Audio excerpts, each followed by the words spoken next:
Cinema మనం అంటే almost 2 years gap తర్వాత మళ్ళీ సినిమాలు వదిలే మనకి అంత కొంచెం మసాలా సినిమాలు పైన కింద పడే సినిమాలు ఇవే వస్తున్నాయి. సరే కొంచెం మన చిన్న బ్రేక్ తీసుకుని మనమే డైరెక్ట్ చేద్దామని నేను ఒక కథ రాసుకుని ఓ నిర్మాత దగ్గరికి వచ్చాను. ఓ 2 years గ్యాప్ తర్వాత వచ్చి ఇక్కడే మన ఫిల్మ్ నగర్లో అక్కడ సాయిబాబా గుడ్ టెంపుల్ ఆ 5 వీధిలో వాళ్ళ ఆఫీసు వెళ్ళాను. కథ ఓకే చేసుకున్నాను.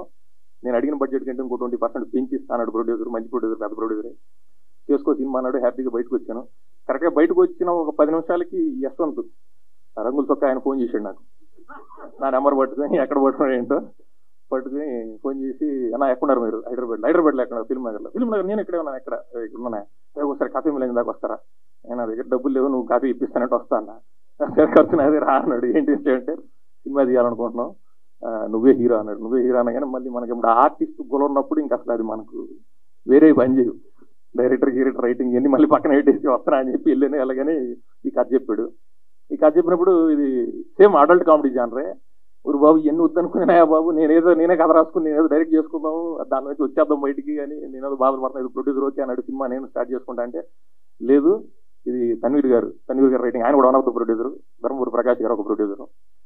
సో ఆయన ఎంతో 7 చేపల కంటే ముందు రాసుకున్న కథ ఇది. యాక్చువల్గా రాసుకున్నాడు. ఇంకోటి ఏంటంటే అది కోఇన్సిడెన్స్ అంటే అప్పుడే ఈయన ఆ కథకి ఏంటంటే ఈ సినిమాలో కూడా వాడి పేరు రవి.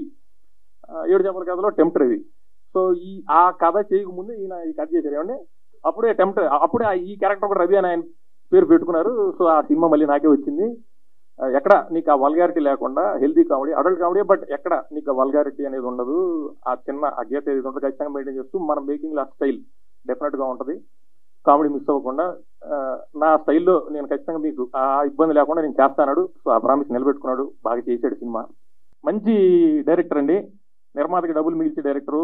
ఎవరన్నా కొత్త నిర్మాతలు ఒక చిన్న బడ్జెట్లో చక్కగా మంచి కాంపాక్ట్ బడ్జెట్లో ఎఫెక్టివ్గా సినిమా చేయాలనుకుంటే కనుక పూర్ణాస్ యశ్వంత్ అద్భుతమైన డైరెక్టరు. ప్రొడ్యూసర్ రూపాయిని పాడు చేయకుండా ఒళ్ళు దగ్గర పెట్టుకుని భయభక్తులతో పనిచేసేటువంటి కుర్రాడు. డెఫినెట్గా మంచి ఫ్యూచర్ ఉంటుంది ఇతనికి.